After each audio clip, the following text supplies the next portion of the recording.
Yeah, okay, cool. So, yeah, all right, welcome to the show. It was good. Oh, yeah, it's been a minute. We had spring break. What did we do? Spring break, I bought a lot of shit. You bought a lot of comics. I bought a lot of comics. And this is kind of like your shopping spree? That's what we're looking at here? I think so, yeah. Shopping spree, always on the hunt for new stuff. So there's stuff here from the Domino Books reading, which was a couple weeks ago. Right, that was so fun. Bushwick, we picked some stuff up there. This Collected Doug Wright is a Kickstarter from, I think, almost exactly 1 year ago. It was. Between payment and delivery, That's which right. I'm not complaining, whatever. It took a year.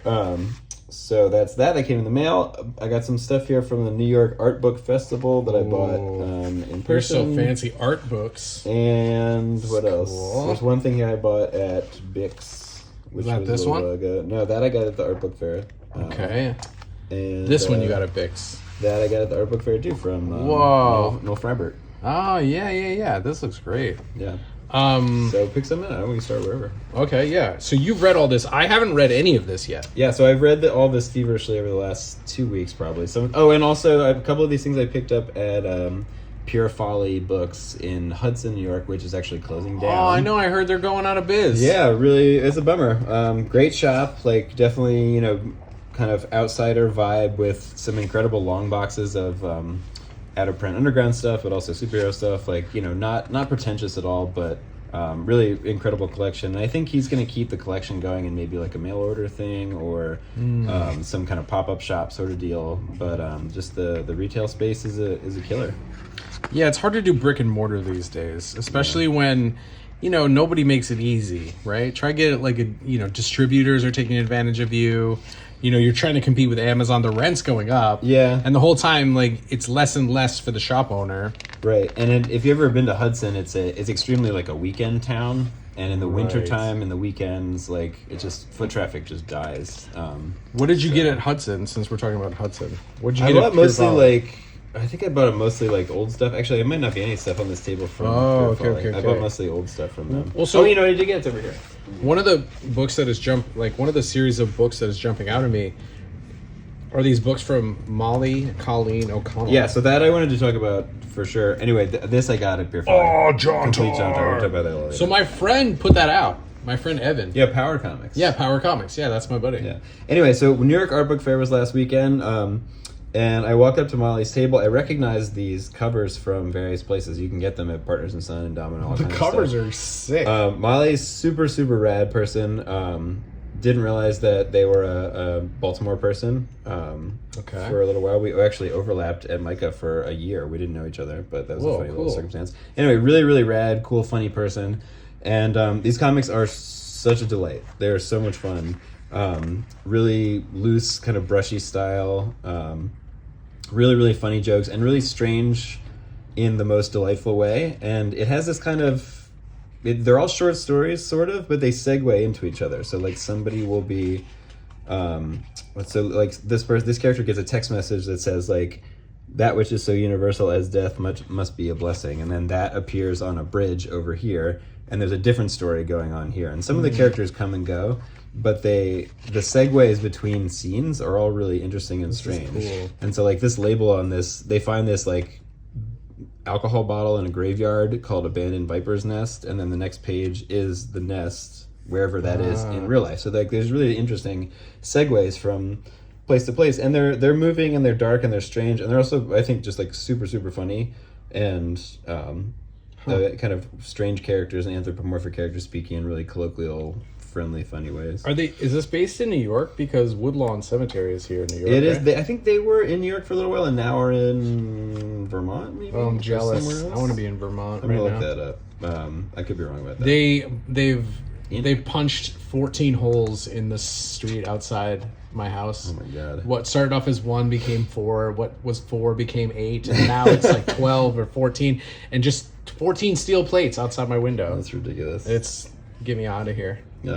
This is really cool. I like the way this looks. Yeah, I might be misremembering the Vermont thing. I'll look that up. I like this a lot. But yeah, I read these like on a Sunday morning, and I was just giggling to myself on the couch, drinking coffee. I was like, "This is so." If you talk about hunting for things that you're really interested in, like when you go to these fairs and you go to these book shows, this is the kind of thing that jumped out at me immediately, and I was delighted by what was inside. So this is Pebbles 1, this is Pebbles 2, and I don't know. I don't know if I'm going to say it's a continuing saga, but this one definitely goes in some wild narrative places that I don't want to spoil. But beautiful cartooning. Molly also has this thing I love, which is like just draws an inherently funny face. Like some people have this natural thing of just like when you draw a face, no matter what the face is doing, it's funny for some reason. I don't know. It's great. Yeah, for sure. Fantastic. And this one again has that same sort of segue structure of showing something going on, and that becomes a bridge into something else that is maybe sort of non sequitur-y, but somehow fits together really nicely all in the end. That's pretty cool. This one has some hints at some kind of like deeper mythology that I don't totally understand, but is like bizarre and wonderful. I love it. Cats jumping around. We got cats. And so I mean the first one I picked up was this one. Yeah, and that one's like short stuff, which also I think sort of connect a little bit.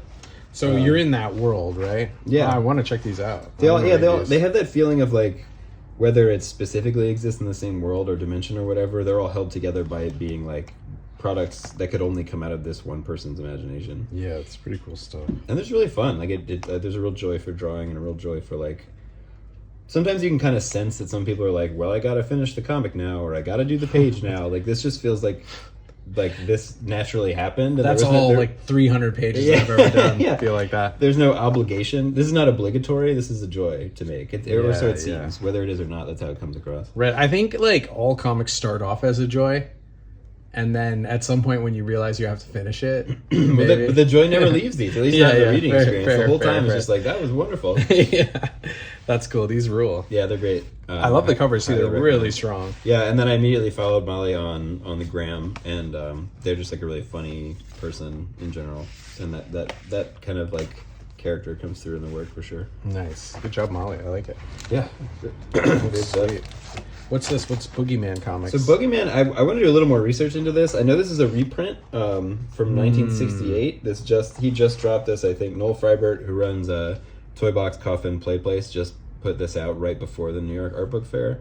It's a reprint of some sort, but I don't know anything about Rory Hayes. Rory Hayes, yeah. I got to do a little more research on that. Well, let's find out together. But these are just short horror stories. They're real weird. They're full of these kind of wild textures and wild shapes. I wonder if Molly read any Rory Hayes. I don't know. I mean, this type of cartooning is interesting to me. Yeah, it's like rough and refined sort of. It's that thing of kind of like you put a drawing down and just go with it, right? And you render the shit out of it. I like this weird bear character. Yeah, the bear shows up a lot. The bear is like a protagonist. Or like a lot of times the protagonist is like some kind of anthropomorphic thing, and then just witnesses all these horrible things happening to other people. It looks pretty gnarly. Yeah. Is this a horror comic? Yeah, it's all short. Each one's like a short horror story. This is fun. This reminds me of stuff like the kids do. Mm-hmm. Yeah, it has. It's also playful, which I think makes it sometimes more upsetting. Like the horrifying stuff, like it would be double horrifying if it was drawn by a 12-year-old. Right. I do love.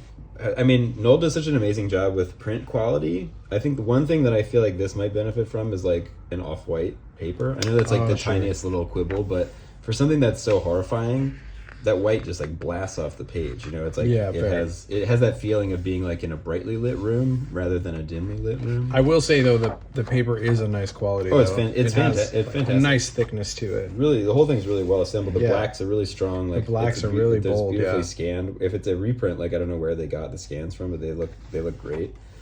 Some of those kind of bigger name publisher reprints and stuff are just it's clear that they've just scanned other printings of other stuff. Right. Like shit. You get that a lot of times when they reprint Eisner's stuff. You'll see like it's like grayscale, like it comes with you can see the halftone screens. Yeah, actually that might be a good segue into this, because there's I think some not so amazing scans in this book.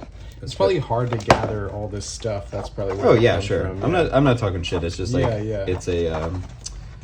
it's just annoying when like parts of the book are great and parts are not. Like I think there's a lot of like bit mapping. I don't know if you can pick it up on the computer, but there's a lot of like bit mapping of these fine lines in here that you lose. Right. Like they're thresholded out or something from wherever they scanned it from, or this kind of like soft texture just gets like annihilated.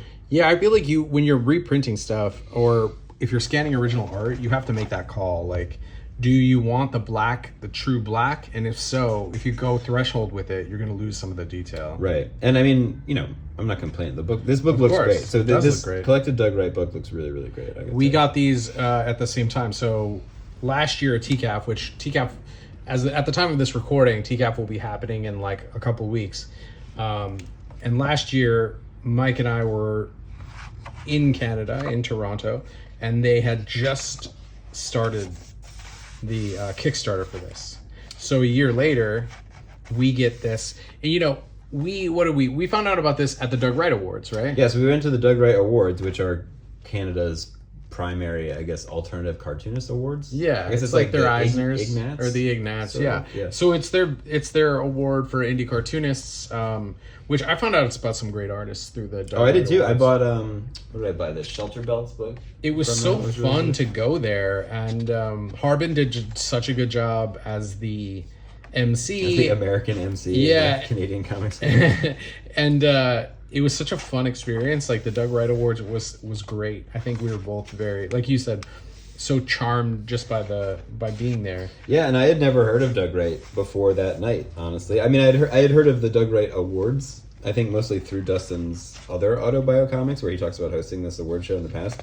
But I was completely unfamiliar with Doug Wright, the artist, and had no idea he held like such high esteem in the world of Canadian, not just comics, but culture in general. Like Doug Wright is like a Gary Larson or like a Bill Watterson or a Charles Schultz, I think, for a generation of Canadians. Right. Yeah, that makes sense. And this intro section, it's kind of like a bio, I guess, of him. Yeah, there's like a lot of bio stuff about him. Yeah, is great. I read that, and I've read maybe half this book of comics. But the intro is this kind of cool overview of Doug's sort of adult professional life. But it's also told in tandem with this sort of loose history of French Canada and sort of like the kind of shifts in government perspectives and like different kinds of movements that were going on socially at the time, and it really ties in well to like the voice of the comics that I found really interesting and something I didn't know anything about.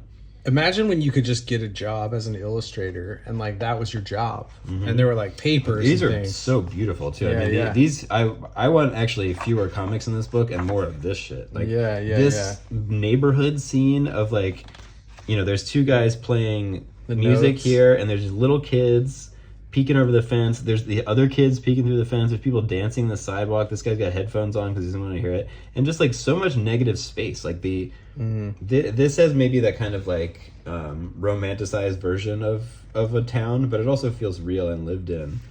Like and this is the ideal like suburb, I guess. And then it uses the relief of the color for the music notes overlaid on top, which is a great effect. And I really do like when people use one color really skillfully, like one spot color, like this is using the yellow. Yeah, of course black is a color. But yeah, again here it's like, this is great. This feels really cold. Like the blue is working perfectly. It definitely feels like winter. And yeah, again, it's like using color expertly like this, it always does it for me. I love it. Yeah, and to drop out also the outlines around things like snow edges and this truck. You get tone on that truck, but you don't get this, like the snow all starts to blend together the way that snow sort of softens the edges of everything you see. It's everywhere. And we talked about that in a previous video about weather stuff, I think. And seeing it just like build up is, you kind of rarely get it where it's built up, but then it's been worked and shoveled and stepped in. Like usually you see one or the other, and here you have both, and you even have some of that like sticky vegetation like poking up through it, which is I think rare as well. Oh, it's great. Oh, it's some here too. So he was really like a master draftsman. I mean, all the body movement, all the poses of these guys working down in this little shop in the basement are so wonderful. Just like using a top hand on a drill like that. Like you could very easily just have guys in a row working on stuff and you'd get the idea across, but the body language and the way they're posed is really just delightful. Yeah, this is nice too, like this record shop. Yeah, and to drop out the color in the back except for the record covers. Right, and there are characters. Pretty cool. Yeah, it's great. And so here we have original art and then the printed version. Yeah. That's pretty cool. This looks great. I don't know how they did this or what was used to do this. If it was like rubylith, or like was it something that was cut into those shapes? Right, the color steps. Like I don't. Yeah, it must. It's CMYK because they're overlapping. Right. It was prepared for the CMYK process, but I don't know what's actually being used to make those shapes. It's interesting, and it's so vivid here, so it must have held up in some way. Yeah, I mean, it looks like a digital file. Like I don't know what that is. Yeah, it really does. It's from 1964. It's amazing. So I got a copy of this book as well. I was away on spring break, and it came in the mail. Haven't really had a chance to dive into it yet. But I think starting from the beginning, reading some of the bio will help hook me into it. Yeah, I really enjoyed that bio. I thought it was a cool... I like to make like kind of... If this was just a book of these comics, I'd be like, oh, that's fine. But I don't know if it really tells me that much about the time period, just because I wasn't there. Like, I know a lot of people have a lot of fond memories of this, reading it as a kid or when they were growing up. Sure. And it does have this sort of idyllic family kind of presentation, and you need some context, I think. Yeah, I could imagine reading this as a kid and then looking at it as an adult and having these kind of like really warm memories about it. Right. But as an American who has never read it before, the bio really helps bring me into it. Yes. Yeah, I mean, we have those feelings when we read stuff like what you were mentioning earlier, right?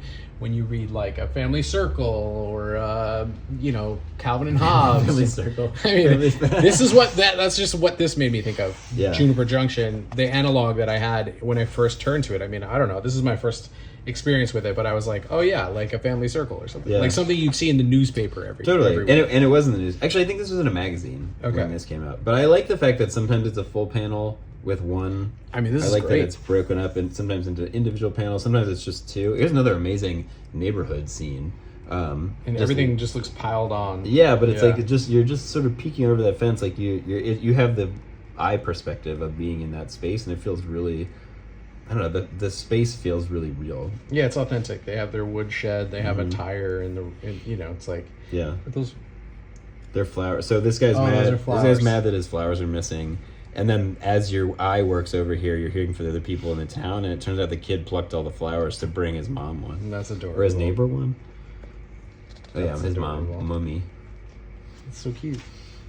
I mean, this is great cartooning. I love these lines. This is awesome. Oh yeah, it's fantastic. Like, he's clearly a master. Great nib work, really great drawing. Like the architectural stuff works really well. Yeah. The natural stuff works really well. Some of it has this sort of, I don't want to call it a manga technique, but it's that thing where like the characters are really cartoony and the background's really heavily rendered. They talk a lot in the intro about how he loves to draw cars and vehicles, and so there's cars and vehicles all over a lot of these that are really lovingly drawn. I mean, just these little swoops of motion and those car flipping over and stuff is really nice. But all that hatching. It's cool. I don't love cars. I hate cars. I don't like the sounds that cars make. Like any kind of motorized vehicle, I'm not into it. Like I know some people build their whole identity around like trucks and stuff, but like I think that trucks are the worst thing that have ever happened. I mean, I live in a city, so I haven't driven a car in I don't like cars. Decade maybe. It's a way to keep everybody poor. Yeah, but I mean, without the benefit of hindsight, living in the '60s, like if you're in a post-war neighborhood and you have an automobile and it has now opened up every kind of possibility to you, I sort of understand. The thing. Yeah. But living in 2024, if you're a big car head, like I don't understand. I'm not into it. We spend all this time in our cars, and for what? Like, anyway, every once in a while, I'm gonna gripe. Cars are a fair target for me. I totally agree. We should not build our cities around them. Yeah, definitely not.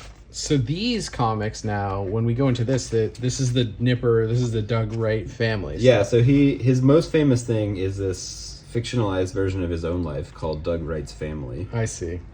Which this is like, the Peanuts. This is the Family Circle. Yeah. Isn't it Family Circus? Family Circus? I think it's circus. Is it Family Circus? Did I say Family Circle? In a circle. Yeah. That's so funny. Like that's perfect because I never read them. Anyway, I didn't either. I don't identify with them at all. Yeah, Family Circus. That's hilarious. It was always in a circle though. That's probably where.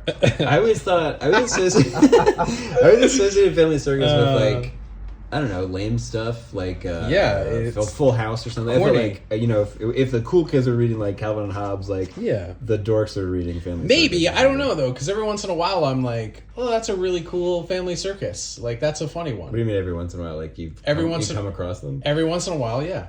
I'll see a family circus. Where do you come across the family circle? I'm just going to call it family circle. Where do you stumble across the family circle? At the barber shop and you're waiting for... when I'm looking through the old papers on microfiche at the library. Anyway, I haven't gotten this far. A little paste up. So, yeah, maybe we'll hold off on Nipper. All right. We can come back to Nipper. So you have a chance to visit the Nipper. Nipper is an interesting word, for sure. It's suggestive in a way that probably wasn't in the 60s. Nipper. The Nipper. Little Nipper. Win it for the Nipper. I don't know. What do you want to look at next? So I read this. So this book I picked up just on a whim at the art book fair. Probably because the cover's so cool. The cover's rad. The colors are great. This is a Lebanese. I also picked it up because this is a part of the world. I don't think I own any comics or many comics from people from Lebanon. And it's a woman talking about the sort of colonization of the beachfront property from where she was from. Talks about the sort of cultural standards that start to change in the town as the beach becomes like a resort and less of a place that's used by local people. This book is a real bummer, but it's also a beautiful rumination on kind of what it means to lose a space like that. And I feel like I read about stuff like this in the news and you kind of just like, oh, that sucks, and you move on because there's so much of it. There's like you can't turn on the news, not that you turn on the news, but like you can't look at any sort of current event without coming across some kind of colonization or something that's being privatized or being commercialized in a way that basically destroys the culture that exists underneath of it. And you read about so much of that it's easy to just be like, oh shit, another one of those. And something that I think is so lovely about this book and seeing this perspective from one person is that same thing of like, if you read like 30,000 puppies were killed, you can't process that. Right. But if you read like a puppy was killed, you're like, fuck, what happened to a puppy? It becomes a hyper object. It's like too big for the mind to comprehend. Right. So it's a nice reminder that there are individuals that don't just move on from these experiences, that this thing lasts with you forever and has a profound impact on your life and how you see things and how you see yourself. It talks a little bit about the kind of not just cultural revolution, but like the war that was going on in Lebanon at the time. There's a little bit of history in here. Again, I highly recommend this book. I don't want to try to summarize it all because I recommend seeking it out. It has some lovely sort of folklore written into it. And this was like, again, if you go to shows looking for things to discover, I think sometimes I catch myself doing this too, where I go to different shows and I'm like, well, I got to hit the places that I know I'm looking for the stuff. And I breeze past a lot of other things. And this, I think the cover really caught my eye. And I also just thought like, oh, I want to read more. In general, I just want to read more perspectives that are different from my own. It has a nice design quality to it. I like that they kept the color palette limited throughout, and it does have like a folk art feel to it, which is cool. Yeah, like the patterning and stuff. It's really nice. Yeah, and it's really well written. I definitely want to seek out more of this person's work. It's it's literary. It's well drawn. It's not trying to overdo anything. It's just a perfect little comic. I was really happy to discover this and pick that up. And I think the art book fair in general has gotten way more comic friendly just in the last like 3 years. Oh, that's good to hear, because I know Printed Matter was like no comics for the longest time. Yeah, well, so last year they had a specific floor not a whole floor, but it was like half the top floor was dedicated to comics for the first time, that they had kind of compartmentalized it, and it was bigger this year, and it was awesome. I stopped applying because I was told that like they're not into comics. So well, times is a changing. Yeah, I mean you can't stop the flow. So yeah, that was great. This I picked up from George Clamp. George Olson at Bix. Oh, okay. He just handed me this, and it's several. This is all his $2 zines, right? Yeah, it's several of them stapled together, and on the cover it says like, "Destroy this book" or "Take this book apart" or something. Yeah, just take this book apart. Which is a really cool idea, to hand somebody something to like dismantle. It's a really interesting object to interact with. Obviously, I haven't followed the directions, but I have looked through this, and it's really, really cool. So George puts out Clamp, but he also puts out this zine called $2, and this is the $2 zine, issues 4 through 7. Yeah, and then accumulated just into, you can make anything to a book if you staple it together. That's right. I mean, this looks great. Oh, it's amazing. This is also so cool. Just this aesthetic, this mixture of like scratchy drawings, collage, words. Like this is everything. This like leaps out at me if I see this sitting on the table somewhere. Yeah, I remember I got a couple of copies of this from George at that show at the Society of Illustrators, and you're like, cool. What is that? What is that? And I was like, George, he's over there. Go get it. And so I'm glad it found you much later. Oh yeah, there's some Floyd right there. Completely my shit. Yeah. Yeah. So he's using everything, like anything he's got, patterns, drawings, things he's made. It looks like some of this looks like maybe he's carving it out. Yeah, and rubber stamping it or something. Yeah, I don't know. Yeah, a lot of stuff is happening. Throwing it all at the wall, and it really works as a book. Honestly, that's why I haven't taken it apart yet. Because I'm like, this kind of thing it sort of works as is. Super cool. Japanese gun magazine. Yep. Not a big fan of guns either, but they do look cool. As a weird object that we as a human species seem obsessed with. Guns and cars. Yeah, that's we love guns and cars. Yeah, it'll probably be our best performing episode if we name it Guns and Cars. We might have just cracked the algorithm. Yeah.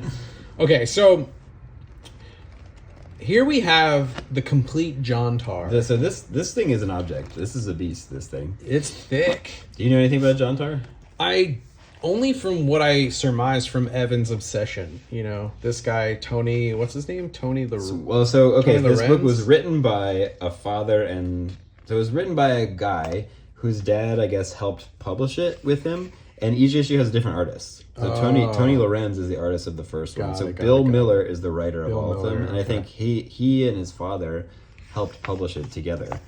And then after a long ass time, Evan and Remy, I guess, who run Power Comics, they found issue 1 somewhere in a quarter bin in a random thing, and they're always kind of searching for something that has this kind of like magic to it, this like outsider folk magic to it. And there's a ton of like what people would call like trash comics or 25-cent comics or whatever, and a tiny percentage of them these guys characterize as power comics, which are like there's something extra there. It's like the B movie that you watch at 4 a.m. when you're 10 that for some reason makes you feel a feeling, or there's a quality to it that's not bad.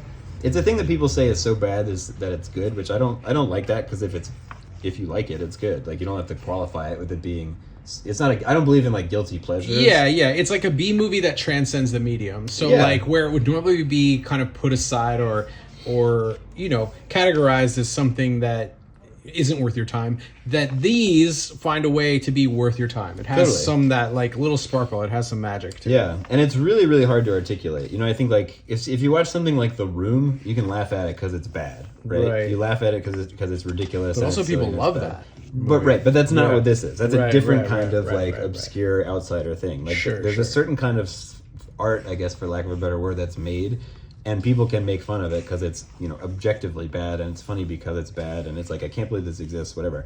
Whereas there's other stuff like this, which I think is like it's people kind of working to the maximum of their abilities, and it's hard to describe without making it sound like I'm putting it down, because I'm not. I think sometimes some people can like something because they think it's bad, and they're kind of making fun of it the whole time they're liking it. But what we're saying is that this is made in earnest, and it has a quality about it that sets it apart. Yeah, and I don't get the impression that Evan and Power Comics are making fun of these things. They're cherishing them as I don't think lost and newly discovered objects. And what's cool, I think, especially with this book, is that he's gone out, he's contacted the people involved, and gotten them to be a part of reprinting the book. And by and large, they seem to be just like over the moon over the fact that they made 100 copies of this, they put them out in the world, they disappeared.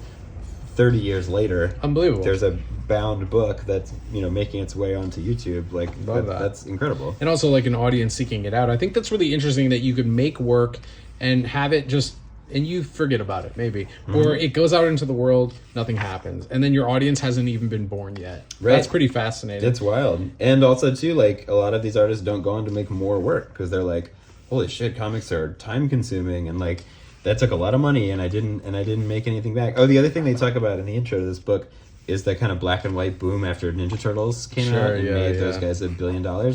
Suddenly everybody was drawing black and white comics, putting them out there and being like, well, somebody's going to pick up Teenage Lizard Squad or Hamster or whatever. And so something like John Tar was maybe piqued his interest and was like, I'm going to make a comic, which is cool. Like I like that Ninja Turtles gave this whole generation of people like license. We've said before, license or permission to be like, you know what? Fuck it. I got an idea. I'm gonna put that shit out there. Totally. And so something about this is like, I don't think this was created just purely to make money. I think it was made out of the fact that people now realize that people might read this at some point. And so these ideas then poured themselves out in this book. And this book is bonkers. Like, it's full of ideas. It's full of every kind of crazy idea you can imagine. You know, there's elves, and I think he's a male stripper / garbage man. Amazing. Is the premise, and he finds like this elf in a trash can and transports him to this other dimension. And it's like, in describing it, it sounds like I'm making fun of it, but I'm actually like, this is incredible. And it's one of those things that makes me want to draw. Like, the art style is not totally my thing, but I still find the whole thing completely inspiring to be like, you don't need to have, you know, a master's degree in like story structure, right? Or you don't have to have your hero's arc or whatever. Just like draw a panel, then draw another panel, and be like, draw some other crazy shit in there. Like, who cares? That's right. Just keep the story going. Have fun with it, or don't keep the story going. Just draw whatever the hell you want. Like, there's a recklessness to this that I find really cool. True, it's just like, who gives a fuck? Just throw some crazy shit in the next box and keep going. Yeah, for sure. I love that. That's super fun.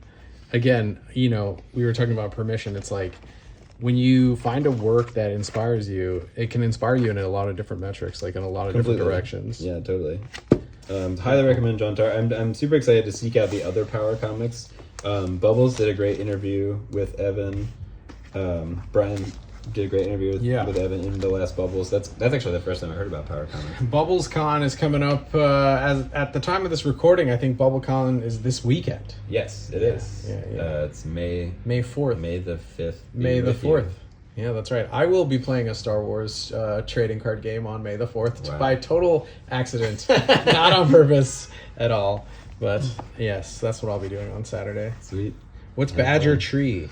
Badger Tree, I picked this up from Random Man, also at the New York Art Book Fair, just because I thought the drawings like really made me uncomfortable in a fun way. Amy Lockhart, who I think I follow. I know I follow Random Man. I don't know if I follow Amy Lockhart or not. I don't remember. But these drawings I just find like really disturbing and a really I don't want to say appealing. They're but pretty like, cool. They could just command your attention in this really odd way.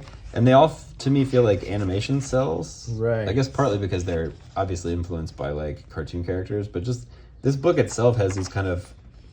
Like, you ever look at... It's pretty cool. You ever look at actual animation cells? Like, you'll see a frame without the background. Or, like, you know, they draw... With traditional animation, you paint the background.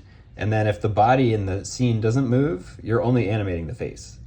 And so you end up with a clear... cell in the foreground that only has the face that's going to be moving. So this would be like one frame from an animation or something like that. But it's just a sketchbook. It just has that feeling of it. So this is a sketchbook zine. Yeah, sketchbook zine. Got it. Obviously, I'm all about the sketchbook zine, so I snapped this up instantly. Yeah, by the way, thanks for making me a sketchbook zine. Yeah, dude. I got you. So, Mike is... well, it's so fucking weird. That is intense. I love it. We are, as comics people, we're publishing sketchbook zines. Yeah, just at cost of materials. So it ends up being like $1 a book or something like that. That's pretty cool. So we're helping, people publish their sketchbook zines, and if you're interested, send us some examples of your sketchbooks. Yeah, and like we're not profiting off of them at all. Like the goal is really just to get more books out there. Like I have a copy machine. It prints for extremely low cost. Copy machines at other stores, they charge you out the ass for absolutely no reason. Totally. And so wait, so who did we did? So we did one for Gideon Kendall. Yeah, and we'll show that. Yep. We'll at least show some pictures from it. Mm-hmm. I was working on one with Jonathan McBurney, whose art I completely adore, until I realized that he lives in Australia, and I would not be able to mail it to him. Yeah. So I'm working on helping him lay it out, but I hope that might hopefully make Where's the one you did for me? I'll go get it. Here, I'll flip through this book. Well, because I want to, since we're talking about it, I haven't actually seen it in person yet. Yeah, it's right here. Whoa, look at that. I'm not trying to take shine away from Amy. No, do it. Here for a second. We'll pause for commercial. Pause for commercial break. So, as mentioned, we have published by Comics People NYC, and so this is the second one to go down, and that's Squirt Gun number 1. Yeah, and it's low print runs of 20-30 copies. It's a small operation over here, but it's printing, trimming, assembling, file prep, and all that stuff. We just want to get mostly sketchbooks by cartoonists that have stuff that's maybe not been published elsewhere, but we're not going to be sticklers about it. This is fun. This looks really great. Thank you so much. Yeah, this copy machine, bless its heart, does such a great job. Yeah, it really came out really nice. And, you offered to do this, and I was like, what? Are you for real? And you're like, yeah, let me just lay it out. And I was like, okay. So, I can't thank you enough. And part of what's so exciting about it is, like, letting someone else go through your sketchbooks and fun. organize something this is way cooler than what I would have done, right? Because it's just different. It's not the way I would have thought about it, Yeah, the spreads have probably their own. I forgot that I even drew this. Yeah. A lot of this stuff I'm like, I drew this? Yeah. It's Even wild. just like the spread juxtaposition, like what you choose to put where, I'm sure. Yeah, Actually, yeah, that would be an exactly. interesting experiment. You have the same people lay out the same. I mean, you have different people lay out the same work. And this is me. This is from a lesson. This is my student's character, Dog, with like 3 G's or whatever. And I was helping him like figure out how to do his comic, like how to lay it out. I don't know. Anyway, this is rad. I thought Wolverine and Cyclops would be buddies and they'd bond over shaving each other's back, which is real. That's real big boy stuff. That's a great joke. I loved it. Thank you. Okay, cool. We don't have to talk about me. I just we were talking about the sketchbook scene, so I just wanted to because I hadn't seen it yet. That's fine. Totally. Throw it in there. Totally. Yeah, and so I'm always on the hunt for sketchbook scenes. That's why we want to put more out there. And this one I just find it's just like I see it what makes you me mean. feel weird. Yeah, I see what you mean because like the way these bodies are floating in space and the way they're kind of interacting with each other, like in one of the scenes I could have sworn I saw a couple of them having sex.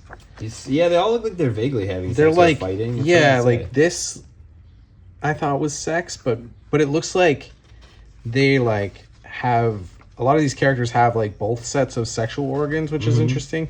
I mean, another animation technique is what's it called, a swipe or a smear? It's when something's in motion, yeah. it's a single frame will have multiple parts of that motion to make it look like it's going really fast. And you play it all the way through. Right. So I don't know if any of these are actually lifted from like animation. There's a couple poses that are repeated.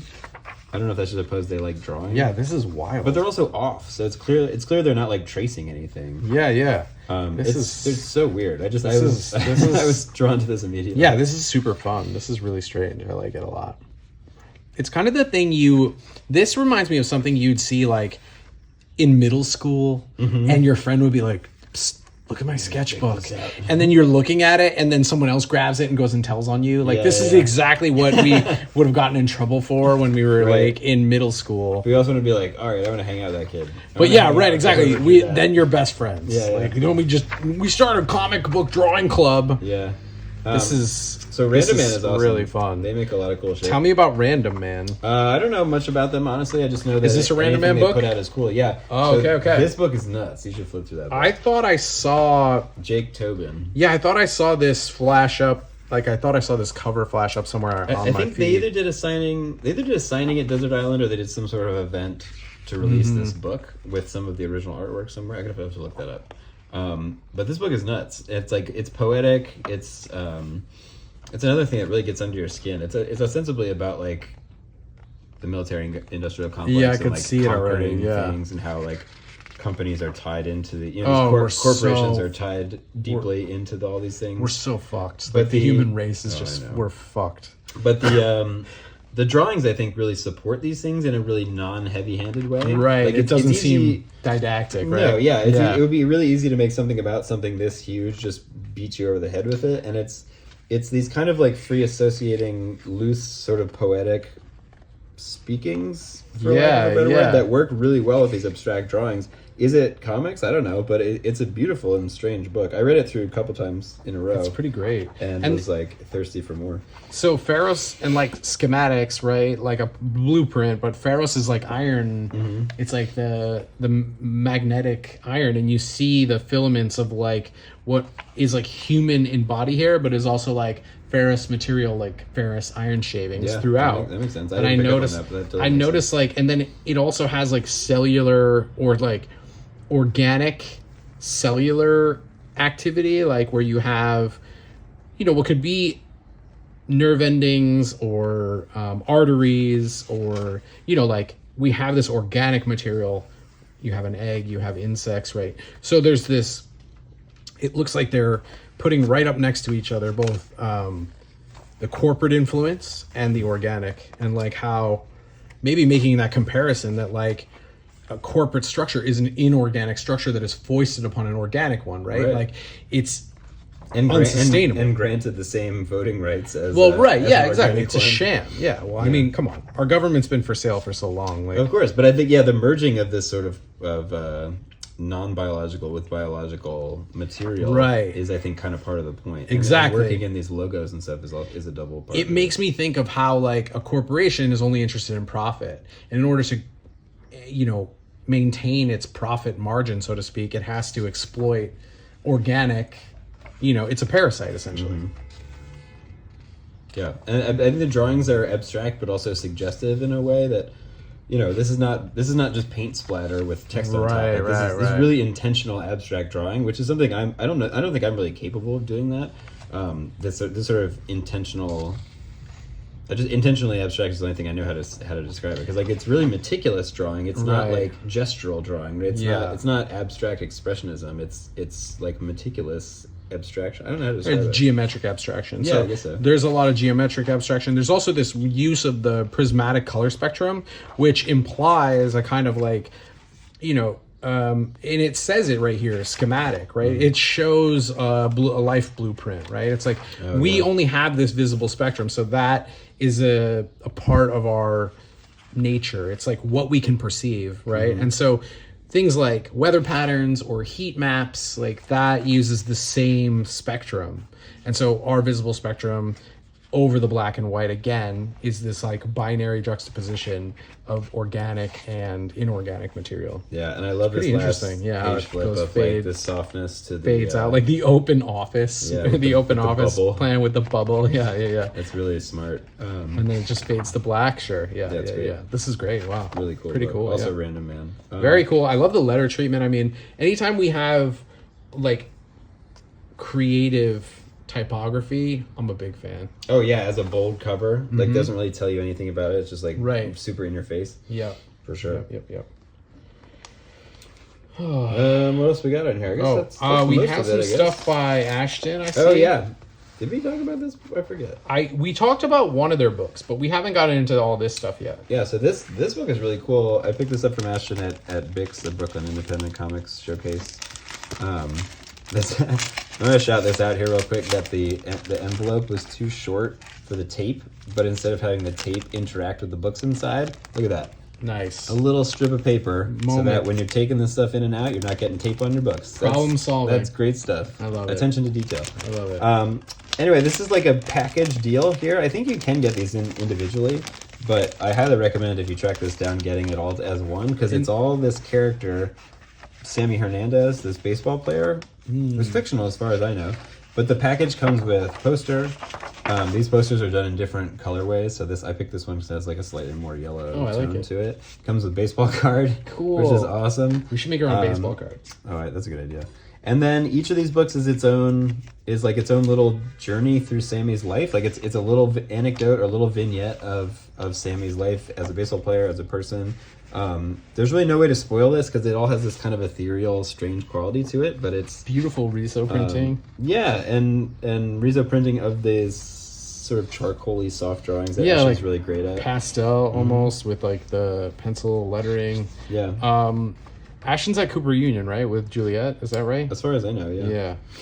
Yeah. And just really interesting, unusual approach to storytelling.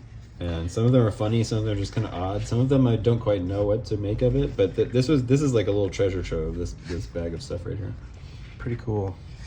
And there's baseball in it, but I feel like you don't have to know or care about baseball to be interested in this book. Right. It's just a kind of odd story to follow. Also just like baseball's an odd thing. Like it's like it's what they call the national pastime.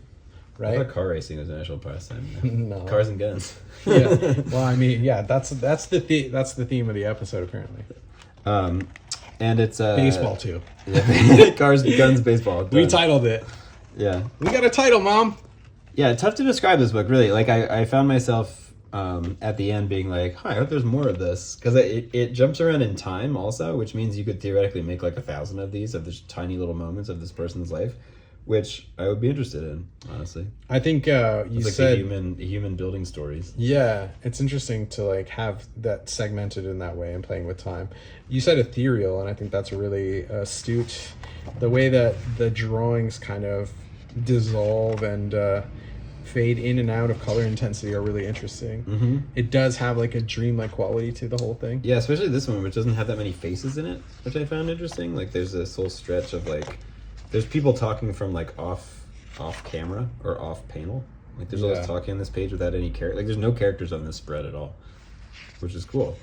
And so it has this. Yeah, it feels like you're kind of walking around like hearing stuff. Like, you might not see where it's coming from, but it kind of places you in the space in a visceral kind of way. I wonder if he grew up in a house where the baseball game was on the radio. I definitely did. You know. Yeah, I did too. John Miller and Joe Morgan. I mean, for me, it was like Steve Stone and Harry Carey. Yeah. What if the moon was made of spare ribs? Would you eat it then? Yeah, Harry Carey. Haven't thought about him in a while. He died? Oh, yeah. No, yeah. Big time. Steve He's super dead. He's real dead. He's real dead. Well, rest in peace, Harry. Yeah. Harold Carrolled. No. All right, well, yeah, so I'm out of steam, actually. I'm going to say it. Yeah. What about you? This was quite the roundup of stuff. We did it. And I don't usually get this much stuff in such a short amount of time. I'm really impressed. I mean, we didn't even have an idea of what this issue would be, this episode. Yeah. And then you're like, don't worry, I got you. I got a lot of meat on this bone. Here we are. There's plenty of stuff. We could do a whole nother episode. All right. Well, we'll hope to catch you on the road somewhere, homies. Yeah, so we got some shows coming up in the fall. I don't know when this will air, but we're going to be at SPX. We're going to be at CXC. Yep. We're going to be at the beach, Pictou Beach, possibly. I don't know. We haven't heard back from them yet. We'll be there. Yeah, exactly. So if any of those letter configurations mean anything to you, then you'll know where to find us. GTS. Yeah. Google that shit. And maybe we might even be at Cake in Chicago. We'll find out about that too. So there's a lot of places where you can find us. But comicspeople@gmail. We'll put the email up on the screen and reach out and tell us what you think. Yeah.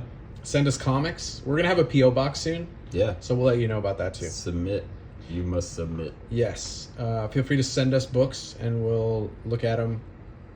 And then we'll look at them. We'll look at them. Leave it at that. Yeah, we'll look at them. I mean, that's what, right? When you make a book, it's incomplete until somebody looks at it. Oh, if a book Someone's got to look at it. Well, ask Henry Darger. I mean, yeah, look at that. When I saw the Henry Darger show at the Museum of Folk Art, it was called Dargerism. And I walk in and I go, he got an ism already?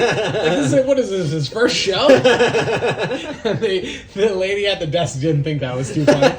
But I thought it was great. I was like, look at this improv. I'm just laying it down. It's not even hard. Anyway, but yeah, send us, you know what? Send us stuff from your sketchbooks, because we do want to see that. Oh, yeah. And maybe you could be the next one published by Comics People NYC.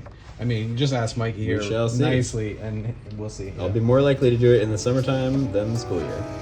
All right, well, there you have it.